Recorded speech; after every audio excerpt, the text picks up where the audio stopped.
दर्शकों, यूं तो ऐसे कई किस्से आपने कबीर जी के सुने होंगे, जिसमें कबीर जी ने अपने जीवन में न जाने ऐसे कितने चमत्कार किए जो उनके साहित्य को और भी सुंदर और महत्वपूर्ण बना देते हैं। लेकिन आज हम जानेंगे कि कैसे 600 वर्ष पूर्व आए कबीर परमात्मा ने शेख्तकी की मृत लड़की को जीवित कर दिखाया। यह सत्य घटना बहुत ही हैरान करने वाली है। दर्शकों, संत रामपाल जी महाराज अपने सत्संगों में बताते हैं कि शेख्तकी ने कबीर जी को गलत सिद्ध करने के लिए कई षड्यंत्र रचे, जिससे वह कबीर परमात्मा को राजा सिकंदर लोधी और जनता की नजरों के सामने नीचा गिरा सके।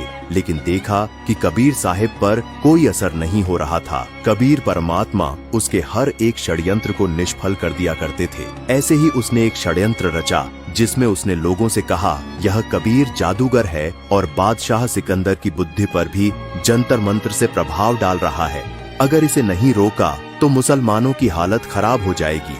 भोले लोग बोले, पीर जी, हम आपके साथ हैं। शेख्तकी ने कहा, अगर यह कबीर मेरी मरी हुई लड़की को जीवित कर दे तो हम इसे अल्लाह मान लेंगे और सब जगह घोषणा करवा दूंगा कि कबीर ही अल्लाह है। कबीर साहिब ने सहमति दी और कहा, तारीख तय कर लो और सबको सूचना दे दो। निर्धारित दिन के अनुसार कबीर साहिब ने कब्र खुदवाई। कब्र में शेख्तकी की 12 से 13 साल की लड़की का शव था। कबीर साहिब बोले, पहले आप जीवित कर लो पीर जी। सभी जन बोले, अगर इसके पास शक्ति होती तो अपनी ही बेटी को क्यों मरने देता। फिर सब कबीर साहिब से प्रार्थना करने लगे कि आप जीवित करके दिखाओ। फिर कबीर साहिब बोले, हे शेख्तकी की लड़की, जीवित हो जा। 3 बार कहा, पर लड़की जीवित नहीं हुई।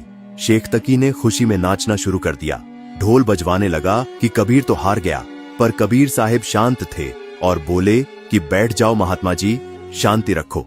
फिर कबीर साहिब ने आदेश दिया, हे आत्मा, जहां भी है, कबीर हुक्म से इस शव में प्रवेश कर और बाहर आ जा।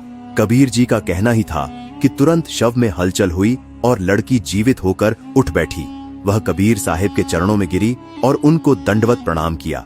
परमेश्वर कबीर जी ने कहा कि हे शेख्तकी की बेटी, अपने पिता के साथ घर जाओ। शेख्तकी ने भी बेटी का हाथ पकड़ा और घर चलने को कहा। वहां मौजूद जनता ने इस चमत्कार को देखकर बोला कि कबीर जी ने तो कमाल कर दिया, कमाल कर दिया। इस प्रकार कबीर जी ने उस लड़की का नाम कमाली रख दिया।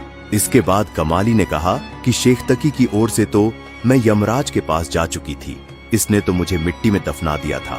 अब मेरा इससे कोई नाता नहीं, अब तो मैं अल्लाह अकबर की बेटी हूँ। यह कबीर स्वयं अल्लाह है। इस प्रकार लड़की ने कबीर परमेश्वर जी के आशीर्वाद से 1.5 घंटे तक प्रवचन किए। अपने पूर्व के जन्मों की जानकारी दी कि एक बार मैं राबिया थी, उस समय मुझे कबीर जी मिले थे। मैंने 4 वर्ष इनकी बताई सत साधना की थी। फिर समाज के दबाव से लोकलाज के कारण सतमार्ग छोड़ दिया तथा अपने मुसलमान धर्म वाली साधना करने लगी थी जो व्यर्थ थी। फिर मैं बांसुरी लड़की बनी। मक्के में अपना शरीर भी काट कर अर्पित कर दिया था। अगले जन्म में मैंने वैश्या का जीवन जिया। उन 4 वर्ष की सत्य भक्ति से मुझे 2.5 जन्म मनुष्य के मिले थे। अब मेरा कोई मानव जीवन शेष नहीं था, पशु की योनि में जाना था।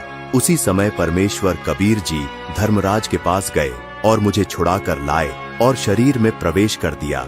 इनकी कृपा से मुझे मानव जीवन मिला है। अब मैं अपने वास्तविक पिता अल्लाह कबीर जी के साथ रहूंगी। इस तरह कबीर जी ने कमाली को बेटी की तरह पाला और अपने घर पर रखा। उपस्थित लाखों की संख्या में दर्शकों ने परमेश्वर कबीर जी से दीक्षा ली। कमाली को परमेश्वर कबीर जी ने सत साधना दी और उसका आत्म कल्याण हुआ। दर्शकों, इसी घटना के विषय में संत गरीबदास जी ने कहा है, गरीब राबिया परसी रब स्यों, मक्के किया सवार, 3 मंजिल मक्का गया, बीबी के दीदार। गरीब फिर राबिया बंसरी बनी, मक्के चढ़ाया शीश, पूर्वले संस्कार कुछ, धन्य सतगुरु जगदीश। गरीब बंसरी से वेश्या बनी, शब्द सुनाया राग, बहुर कमाली पुत्री, युग युग त्याग बैराग। दर्शकों, ये तो संत रामपाल जी महाराज द्वारा सत्संगों में बताए गए कबीर परमात्मा के चमत्कारों का अंश मात्र है। कबीर जी ने ऐसे ऐसे अनेक प्रकार के चमत्कार किए हैं, जिसकी विस्तृत जानकारी जानने के लिए संत रामपाल जी महाराज YouTube चैनल पर संत रामपाल जी महाराज के सत्संगों को अवश्य देखें।